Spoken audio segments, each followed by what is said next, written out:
No aniversário da minha mãe, ela ergueu a taça e disse: "Estou orgulhosa de todos os meus filhos, exceto um." Todos riram. Sorri, peguei um pequeno envelope branco e o coloquei dentro da taça de champanhe dela. Ela gritou quando viu o que havia dentro. A noite estava fadada ao fracasso desde o começo. Cheguei em casa por volta das 6h30, com a neve ainda grudada no meu casaco, segurando o presente dela como se fosse feito de porcelana, um lenço de seda italiano, cuidadosamente embalado. A casa inteira cheirava a baunilha e carne assada.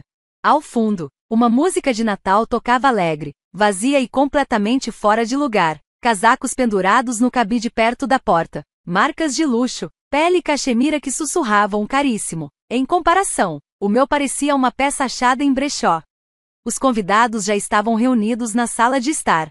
Minha mãe, Carol, estava sentada bem no centro do sofá, com um vestido vermelho chamativo e brincos que brilhavam como se ela tivesse sido coroada rainha da noite. Meu pai, George, estava ao lado dela quieto e educado, seu modo padrão em ocasiões como essa.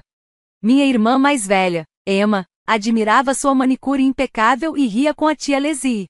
Meu irmão mais novo, Lucas, estava no meio de um debate acalorado sobre carros de luxo com alguns primos. Quando entrei, Emma me lançou um olhar rápido, frio e indiferente. "Ah, você veio", disse ela, como se eu fosse uma entregadora de pizza que ninguém lembrava de ter pedido. Forcei um sorriso. "Claro", respondi, "não perderia isso." Mamãe nem se deu ao trabalho de levantar, apenas acenou com a mão. "Coloque o presente ali e ache um lugar para sentar. O jantar está quase pronto." Pendurei meu casaco e coloquei a caixinha junto com os outros presentes. A maioria deles eram sacolas de grife enormes e brilhantes, parecendo parte de uma vitrine de shopping. Tudo parecia festivo, mas soava vazio, e não aquele vazio que te pega de surpresa, o tipo de vazio com o qual você acaba se acostumando. Enquanto os garçons serviam o champanhe, fui até o outro extremo da longa mesa. Ninguém ofereceu um lugar mais próximo. Foi quando eu vi. Acima da lareira, onde antes ficava o retrato antigo da família, agora havia duas fotos grandes em molduras caras. Em uma, Emma posava em frente à Torre Eiffel, vestida da cabeça aos pés com roupas de grife brancas, como se estivesse numa sessão de fotos para a revista. Na outra, Lucas estava em um escritório moderno, segurando uma placa com os dizeres Startup do ano. Não havia nenhuma foto minha. Antes havia uma antiga foto da minha formatura, daquela época em que eu ainda tentava sorrir. Agora, só um espaço vazio como se eu tivesse sido silenciosamente apagada. Desviei o olhar, peguei uma taça de champanhe e fiquei em silêncio. O jantar foi servido. A comida era extravagante: pato com glacê de laranja, purê de batatas com trufas, saladas minúsculas esculpidas com precisão em tigelas de vidro. Tudo parecia lindo, cheirava a dinheiro e não tinha gosto de nada. As conversas giravam em torno de sempre, o sucesso dos outros. Emma se gabava da nova coleção em Paris. Lucas falou sobre abrir sua primeira cafeteria. Tia Lizzie, Deus a tenha, virou fã número 1. "Você tem uma família tão talentosa, Carol", ela disse. Mamãe sorriu como se tivesse criado um membro da realeza. Ninguém me perguntou nada. Até meu pai, que normalmente tenta manter a neutralidade, apenas acenou quando me sentei e depois esqueceu que eu estava ali. Em certo momento, mencionei baixinho que tinha acabado de me mudar para um apartamento novo. Mamãe nem fingiu interesse. "Emma, você contou a ele sobre Paris?", ela disse, me interrompendo, enquanto passava outra taça de champanhe para minha irmã.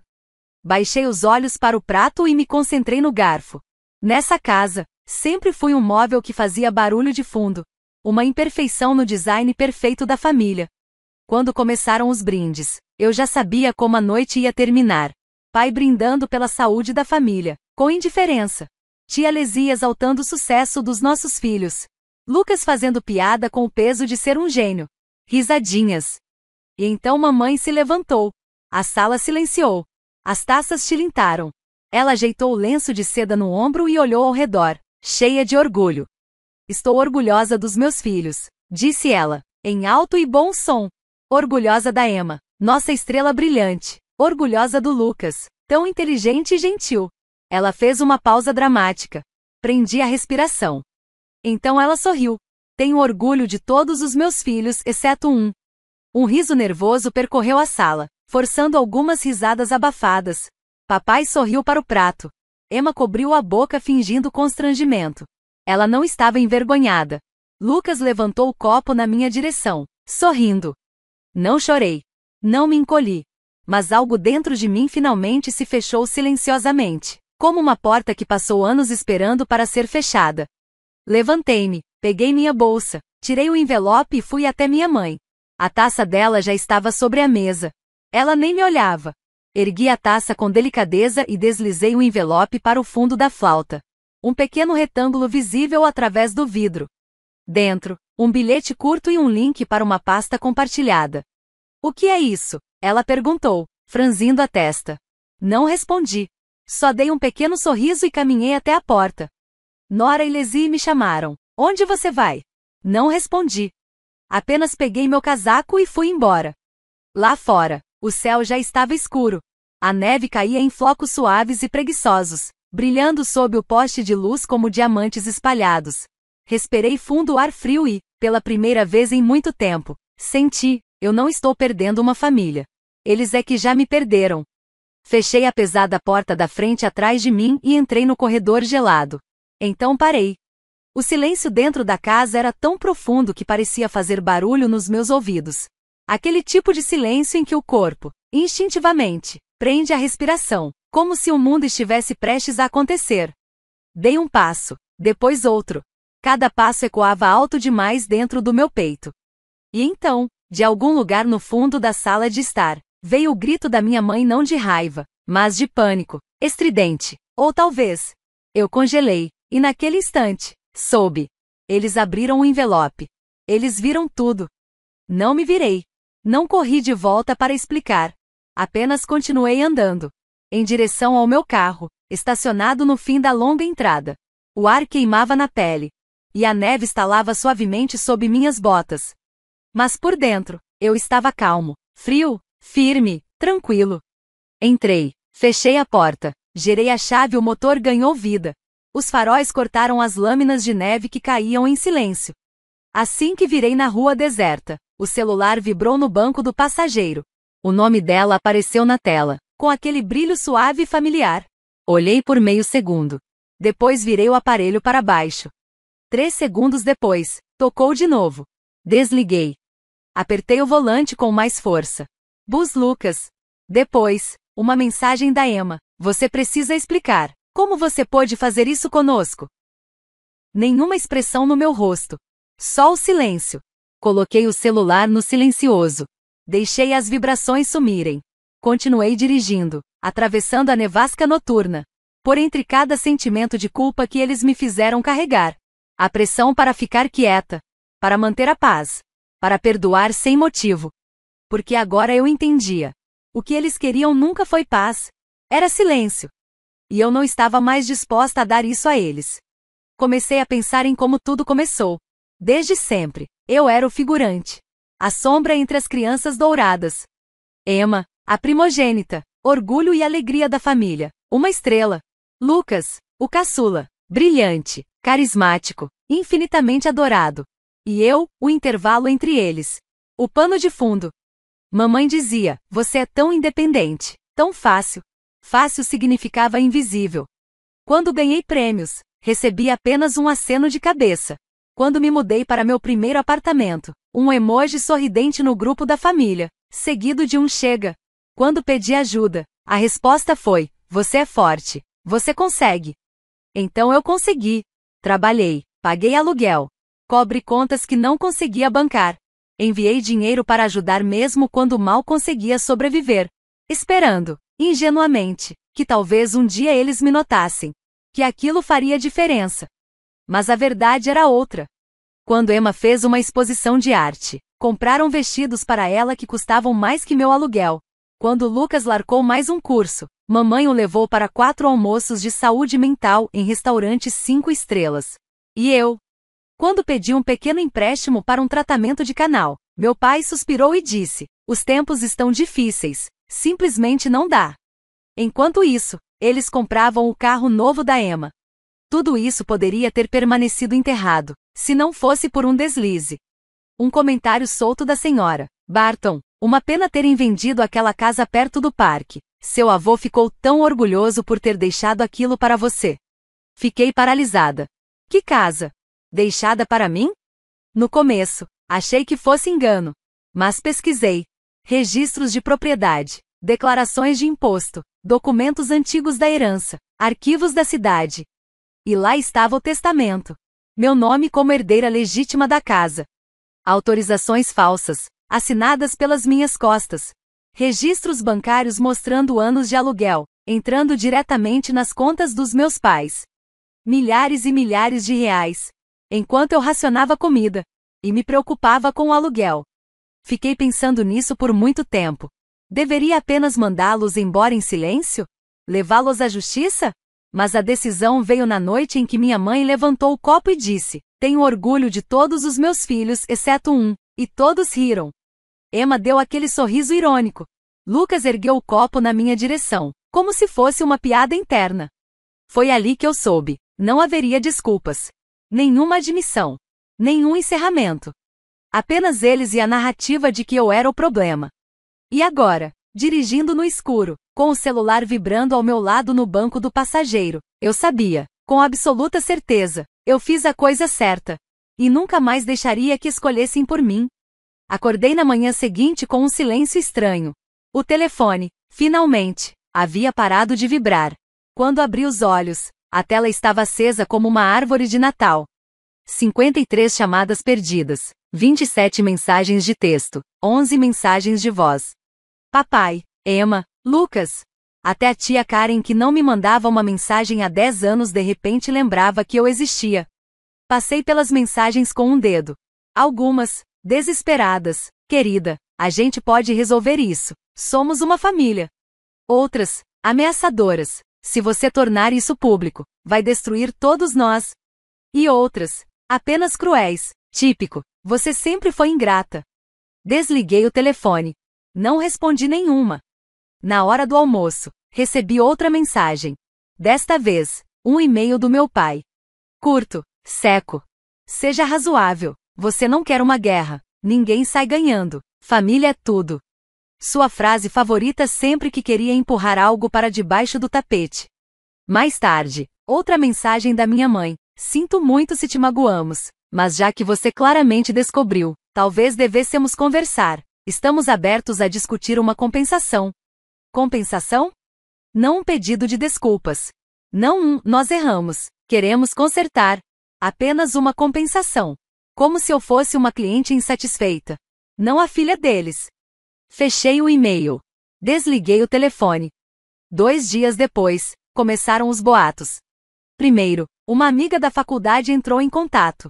Sua mãe disse que você recusou a herança porque estava focada na carreira. Depois, um vizinho me enviou uma captura de tela de uma publicação da Emma no Facebook. Às vezes, os ciúmes destrói até os laços mais fortes. É triste ver como a ganância muda as pessoas. Foi quando percebi. Eles tinham lançado uma campanha completa. O objetivo era simples: me desacreditar. Assim, se a verdade viesse à tona, as pessoas já estariam duvidando de mim. Era manual básico. Primeiro, me silenciar. Depois, destruir minha reputação. Por fim, se fazerem de vítimas. Então, passei o dia seguinte inteiro no escritório de uma advogada. O nome dela era Senhorita Bennett. Afiada, objetiva, com uns 40 e poucos anos e olhos que não deixavam escapar nada. Quando coloquei tudo sobre a mesa: o testamento, os documentos, os registros fiscais, ela não hesitou, apenas assentiu. Você tem um caso sólido. A casa é legalmente sua. Eles estavam arrecadando uma renda que não lhes pertencia. Hesitei. E as mentiras? As postagens? As fofocas? Ela franziu a testa. A menos que causem danos concretos, como perda de renda, é difícil provar difamação. Mas se eles continuarem, podemos construir um caso. Você se surpreenderia com o que faz diferença quando se estabelece um padrão. Assenti. A confiança dela era exatamente o que eu precisava naquele momento. E agora, o que eu faço? Perguntei. Primeiro, documente tudo: capturas de tela, mensagens, e-mails, qualquer coisa. Segundo, mantenha tudo formal. Terceiro, nada mais de comunicação privada. A partir de agora, Todo contato passa por mim. No caminho de volta para casa, uma coisa ficou clara como o dia: eles não iam parar. Para eles, a verdade era perigosa. E eu, a traidora que ousou escolher a si mesma em vez do roteiro que eles escreveram. Mas eu já não tinha mais medo. Eu não era mais a nora que lavava os pratos em silêncio enquanto todos brindavam a Emma. Eu sabia muito bem o quanto valiam os valores de família deles. Mais importante, eu sabia o quanto eu valia agora. Naquela noite, abri meu laptop, escrevi um novo e-mail, anexei a cópia digitalizada do testamento, todos os documentos relevantes que comprovavam minha posse legal, e enviei para minha mãe, meu pai, Emma e Lucas. Assunto: notificação formal de propriedade do imóvel. Todas as comunicações futuras deverão ser feitas via representação legal. Sem emojis. Sem explicações. Sem pedidos de compreensão. Apenas fatos. Eles queriam uma guerra. Mas esqueceram de um detalhe: eu não sou mais coadjuvante na história deles. A carta que a senhorita Bennet enviou em meu nome era tão acolhedora quanto uma nevasca. 2 páginas. Nenhuma gentileza. Cada frase, um tiro de advertência. Ali estava: a casa é legalmente minha. Meus pais cobraram aluguel por anos enquanto falsificavam minha assinatura. Eles tinham 5 dias úteis para responder. Ou entraríamos com uma ação civil por restituição e danos, e levaríamos todas as provas de falsificação ao Ministério Público. Deveria ter parecido uma vitória. Mas estava longe de ser o fim. Aquilo era só o primeiro movimento. Passei os 3 dias seguintes esperando o céu desabar. Primeiro, nada. Silêncio total. Sem mensagens furiosas. Sem ligações dramáticas no meio da noite. Nem mesmo um meme passivo-agressivo da Emma, o que, sinceramente, era suspeito. E então, começou. Não com um estrondo, mas com um sussurro. Um envelope branco, elegante, deslizou pela minha caixa de correio. Sem remetente. Apenas meu nome, impresso em fonte serifada impecável. Dentro, um acordo revisado por um escritório de advocacia que eu nunca tinha ouvido falar. O cabeçalho me fez franzir os olhos. Whitmore Advocacia. A carta era cordial, condescendentemente cordial. Dizia que eu era encorajada a resolver esse infeliz conflito de forma privada, para evitar sofrimento emocional desnecessário. Assinando um acordo mútuo. Parecia razoável. Até que eu li as letras miúdas. Se eu assinasse, estaria abrindo mão de todas as minhas reivindicações sobre a casa, renunciando ao direito de processar, e me comprometendo a nunca mais discutir o assunto publicamente ou em particular. Em troca, um pagamento simbólico. Algo que nem cobriria 2 anos de aluguel nesta cidade. E eu teria que assinar um acordo de confidencialidade vitalício. Clássica estratégia corporativa. Silenciar, abafar, arquivar. Pagar o problema para me calar. Nem me dei ao trabalho de encaminhar para a senhorita Bennet. Simplesmente joguei o envelope no balcão da cozinha e ri. Um riso seco, exausto, amargo. No dia seguinte, mais um envelope. Mesmo papel branco. Mesmo tom passivo-agressivo de podemos resolver isso como adultos. Termos diferentes. Pagamento um pouco maior. E uma nova cláusula. Dessa vez, eu teria que assinar uma declaração pública retratando quaisquer implicações difamatórias anteriores sobre a conduta financeira da família Hale. Em resumo, eles queriam que eu dissesse que menti. Comecei a guardar os envelopes numa gaveta. Nem lia mais. Só observava a pilha crescer. Foi então que reparei no carro. Ele apareceu na quinta-feira. Vidros escuros, estacionado do outro lado da rua, de frente pro meu apartamento. Poderia ser qualquer um. Um vizinho, entregador, só um carro parado. Mas estava lá de novo na sexta. E no sábado. Mesmo modelo. Mesmo lugar. Luzes apagadas. Motor desligado.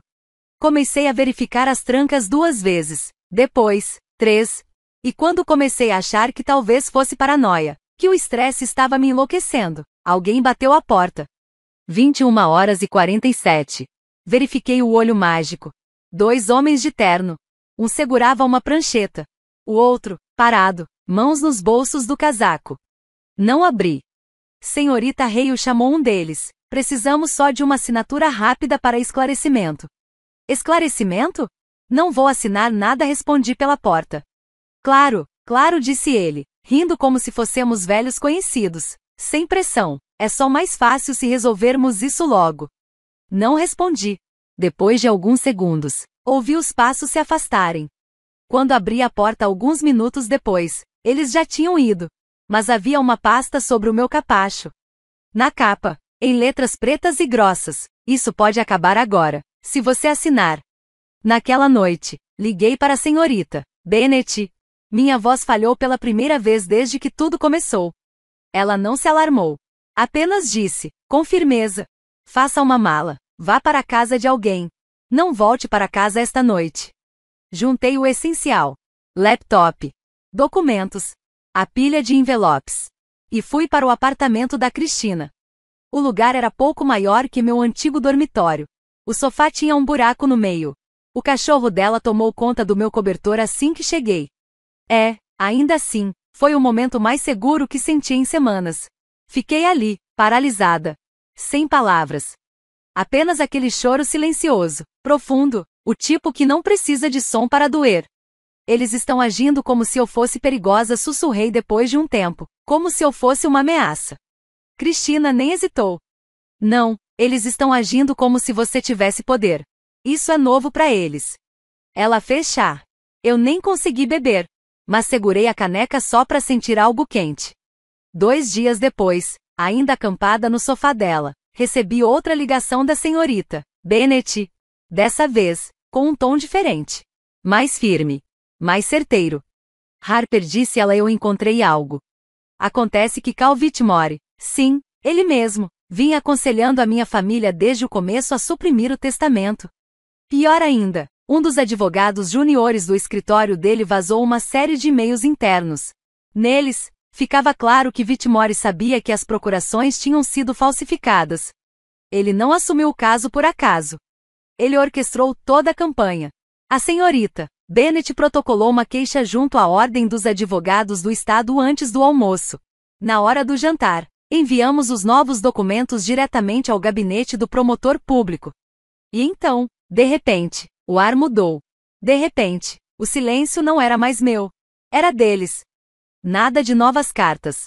Nada de carros parados na frente do prédio. Nora Hale parou de jogar na defensiva. Não fizemos nenhum anúncio público. Sem postagens. Sem vazamentos. Sem ameaças. Apenas começamos a nos preparar para o julgamento. Foi aí que eles fizeram uma última tentativa de me comprar. Outro envelope. Dessa vez entregue por um portador. Dentro, uma oferta de 6 dígitos. Um pedido de desculpas já pronto. E uma cláusula de liberação total. Bastava assinar. E fingir que nada daquilo tinha acontecido. Fiquei olhando aquele papel por muito tempo. Pensei nos anos em que lutei para sobreviver, enquanto eles cobravam o aluguel de um imóvel, que eu nem sabia que ainda era meu. Pensei em cada jantar de feriado em que minha cadeira era opcional. Em cada mensagem visualizada e ignorada. Em cada não podemos ajudar agora, enquanto Lucas ganhava mais uma rede de segurança, embrulhada como presente. E então, pensei na batida na minha porta. Na pasta. E eu queimei a oferta, literalmente. A pia da Cristina ficou com marcas de queimado por uma semana. Valeu cada centímetro. Na manhã seguinte, o gabinete do promotor ligou. Queriam prosseguir com as acusações criminais. A mulher do outro lado da linha disse: falsificação, fraude, possivelmente roubo de identidade. Vamos precisar que a senhorita confirme algumas assinaturas no tribunal. Sim, eu disse. Sem hesitar. Dizem que os tribunais são onde a verdade vem à tona. Isso é generoso. Tribunais são onde a verdade aparece, vestida de blazer, sentada com a coluna reta, esperando que alguém acredite nela, antes que o tempo acabe. No dia do julgamento, usei azul marinho. Nem preto formal demais. Nem cinza arrependido demais. Azul marinho dizia: não estou aqui para me desculpar, estou aqui para ser ouvida. Cal Whitmore já estava na mesa da acusação quando entrei. Corte de cabelo caro, relógio de ouro, lenço de bolso dobrado com perfeição. Parecia um figurante de um drama jurídico, onde ninguém nunca perde. Ele não me olhou. Minha mãe olhou. Rápido, um instante. Estava sentada ao lado do meu pai, que parecia não dormir há uma semana. Emma não estava lá. Lucas estava. Sua expressão dizia: Eu não assinei para isso. O que era irônico, considerando que ele literalmente assinou coisas ilegalmente. Sentei ao lado da senhorita Bennet. Ela me passou uma pasta e sussurrou: fique calma, deixe as provas falarem primeiro. Ela usava um iluminador discreto atrás da orelha, e tinha um brilho nos olhos, que me fez sentir que talvez, só talvez, eu não estivesse tão sozinha nessa. As declarações iniciais foram como facas com etiqueta de cortesia. Cal se levantou e me pintou como a ovelha desgarrada, uma parente antes bem-sucedida, agora instável, repentinamente interessada nos bens do avô falecido. Uma mulher talvez confusa pela dor, movida por ressentimento. Eu não vacilei. Achei ele bom. Não verdadeiro, mas bom no que fazia. Então, a senhorita Bennet se levantou. Ela não levantou a voz. Não andou de um lado para o outro. Ela apenas deixou os fatos falarem, um por um. O testamento me nomeava claramente como a única herdeira da propriedade. Procurações falsificadas. Anos de aluguel entrando em contas bancárias que eu nem sabia que existiam. E a campanha de difamação repentina assim que comecei a questionar. Ela concluiu, com firmeza, não se trata de desentendimento familiar. Asterisco asterisco trata-se de roubo. E então se sentou. Asterisco asterisco. Vieram os testemunhos. Um especialista em caligrafia explicou, com precisão, como minha assinatura foi copiada digitalmente e colada em contratos de locação. E então, a surpresa, Dona Barton. Sim, aquela Dona Barton. A vizinha faladeira cujo comentário inocente começou tudo. Ela testemunhou que meu avô sempre dizia que a casa era para a nora. Não para os filhos, nem para a família, para mim. Trouxe até um cartão de Natal dele, endereçado a mim, com a frase: espero que esta casa lhe traga paz um dia. Cal tentou desestabilizá-la. Tem certeza de que não entendeu errado? Dona Barton sorriu. Eu entendi muitas coisas errado na minha idade, senhor. Mas essa não foi uma delas. Houve um silêncio. Até a taquígrafa pareceu parar por um segundo. Quando chegou a minha vez, mantive tudo simples. Disse que não sabia que a casa ainda estava em meu nome. Que passei anos acreditando que ela havia sido vendida. Que trabalhei, lutei, e fiquei em silêncio até não conseguir mais. Eu não chorei. Eu não gritei. Só contei a verdade como se estivesse resolvendo uma equação. Clara, exata, inegável. O juiz pediu um intervalo. Quando voltou, estava visivelmente cansado, mas com o olhar decidido. O tribunal decide em favor da autora, Nora Arreio. A propriedade do imóvel é devolvida em sua totalidade. Os réus devem restituir toda a renda de aluguel dos últimos 3 anos, com juros. Honorários advocatícios a serem pagos pelos réus. Eu não sorri. Ainda não. Deixei a decisão me atingir, como uma tempestade que finalmente se vai, depois de anos de espera por um trovão que nunca vinha. Cal pediu para falar em particular. Pedido negado. Meu pai murmurou algo. Não ouvi. Lucas olhava para o chão como se devesse algo a ele mesmo. A senhorita Bennet se virou para mim e disse, num tom baixo e firme, isso ainda não acabou. Mas agora é seu. 2 semanas depois, o promotor apresentou as acusações criminais, falsificação, fraude imobiliária, roubo de identidade. Para o meu pai. Emma não foi acusada. Mas uma queixa formal por difamação foi aceita. E Cal Whitmore? Acontece que incentivar clientes a suprimir um testamento válido e falsificar documentos de procuração não faz bem para a licença de advogado. O nome dele apareceu numa revisão ética da OAB. A firma abandonou meus pais 2 dias depois. Essa parte não foi divulgada publicamente. Mas a notícia correu. Os patrocínios da Emma começaram a sumir, discretamente. Como pessoas que se afastam de um incêndio, antes que ele comece a queimar. Minha mãe perdeu o emprego de meio período, depois que um blog local publicou a história. Aparentemente, os clientes não gostam de ser atendidos por alguém acusado de fraudar a própria filha. Meu pai arrumou um emprego num depósito. Numa cidade vizinha. Lucas tentou voltar a estudar. Mas ninguém vai pagar a mensalidade dele dessa vez. E eu me mudei para casa. Sem alarde, sem celebração. Apenas uma chave. Uma chave que, finalmente, era minha. A caixa de correio agora diz, Nora Arreio. Certa noite, pendurei uma foto no corredor. Nada de mais uma foto espontânea. Tirada por alguém, anos atrás. Eu estou no canto, rindo de algo que já esqueci. Não é perfeita, mas é minha. Michael me ajudou a pendurar. Não perguntou nada sobre o tribunal. Só conferiu se estava reta. Beijou meu ombro e disse: quer ajuda no jardim no fim de semana? Ele tem um anel no bolso. Eu sei. Ele sabe que eu sei. E tudo bem. A gente não tem pressa. Cristina aparece sempre. Traz uma torta que sempre queima um pouquinho. Sam bebe suco numa tigela de cereal, porque esquece que copos existem. Laura traz o cachorro, que, de alguma forma, ficou ainda mais ousado em roubar comida. É caótico. É barulhento. É lindo. É família do tipo que não exige que você se diminua. Às vezes me perguntam se eu me arrependo de não ter aceitado o acordo. Se eu deveria ter pego o dinheiro e ido embora. E eu sempre digo, não. Porque a verdade não era para eles. Era para mim.